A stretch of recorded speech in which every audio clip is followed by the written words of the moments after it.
Republicans are managing expectations about their party's prospects in November.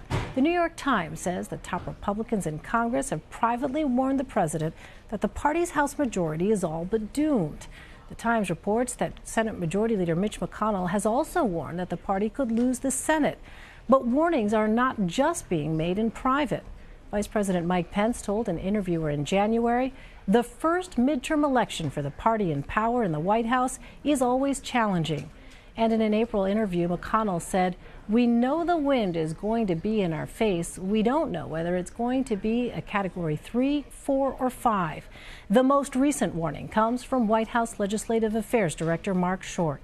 He spoke with my colleague Major Garrett for this week's episode of The Takeout. As a matter of policy and politics, will Republicans hold on to the House and the Senate in the midterm elections? I'm not as much of a prognosticator, Major. I think that are you anxious? I think, of course. I think that if you look at historical trends, I think America typically likes divided government. So they could be pleased with the product so far, pleased with what they're seeing as far as the agenda that's been passed, yet still prefer a divided government. I don't think it's an inconsistent argument. And so, are you yes. bracing for that? I don't know that you brace for it. I think you keep your head down and keep plowing through on the agenda, and that's what we're trying to do.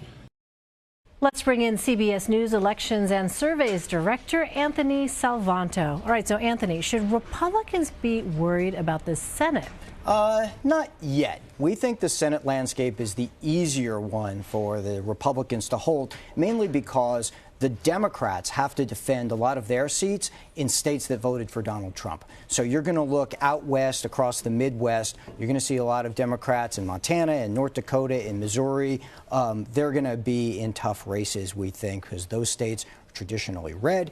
And then there's a couple of pickup opportunities for the Democrats, maybe Nevada, maybe Arizona. But even then, those are going to be close contests. So the Senate map probably still tilts Republican as we head into the campaign.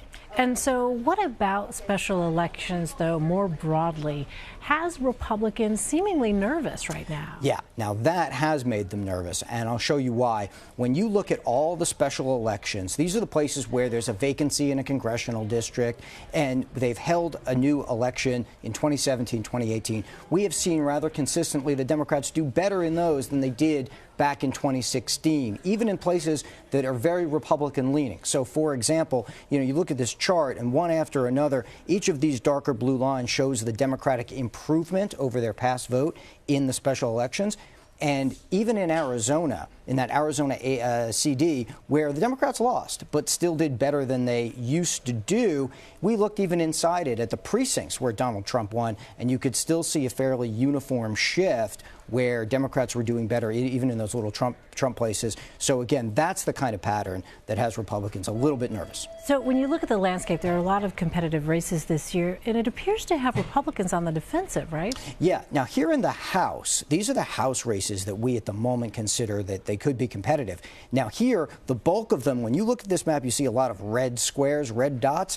That means that Republicans are defending more of those competitive seats. Not entirely unusual for somebody that has a big House majority, but coast to coast, you've got Republicans defending seats, not just in red states. And here's where it gets really tricky for them. They're also defending a lot of seats in places like New Jersey, some in New York, maybe Florida, like a battleground state there, and then all the way out in California, too. We're going to be watching House races there. Those are places that Republicans will probably have to struggle to hold on to. They're going to be looking at more affluent districts, more moderate districts, districts that voted for Hillary Clinton. All of those places will make it a very, very tight campaign all the way through. So let's unpack that a little bit. The party out of power usually gains seats. Is that what is facing the Republicans right now? Yeah, that's another thing that makes them nervous, is history. Now, history is always true until it's not, right? But these historical patterns, typically the party that's out of power will pick up seats in the House of Representatives. The question, though, is can the Democrats pick up enough, right? If they need 24 seats, if they can get 50 and if they can get 20, that's a pickup. In recent years, that might even be considered a large pickup.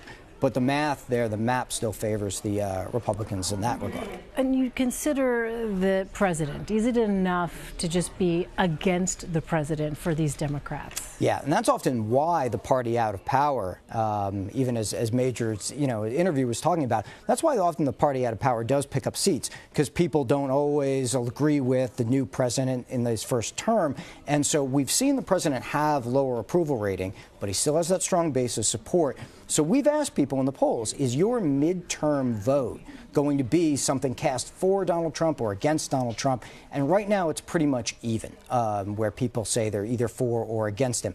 That's the kind of thing where if it moves towards the against number over the course of the next 6 months, then you start to see the Democrats have a better shot to gain the House, because the president's not on the ballot, but he's in people's minds.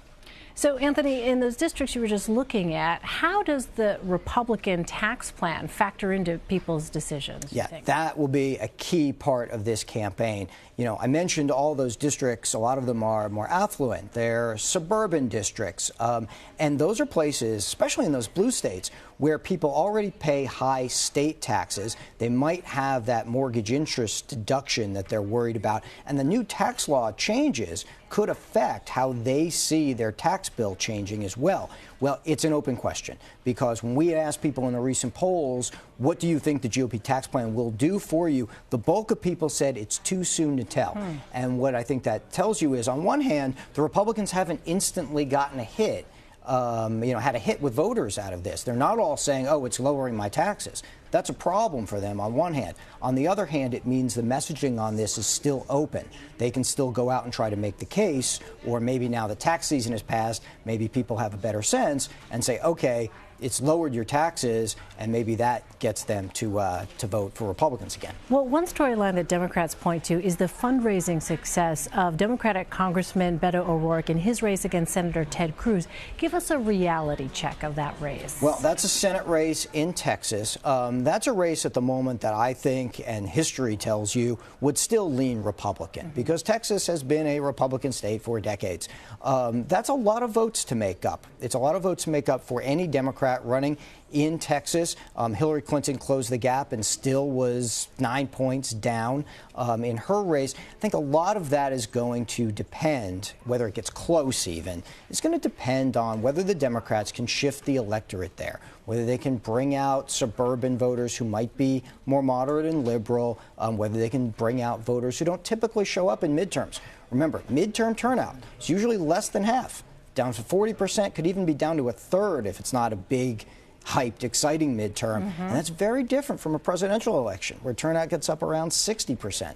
So Democrats have to change that equation, and Texas is a perfect place to look to see if they can do that. It is an uphill climb, but it's a test case. All right, we know you'll be watching it all. CBS News Elections and Surveys Director Anthony Salvanto, thank you. Thanks.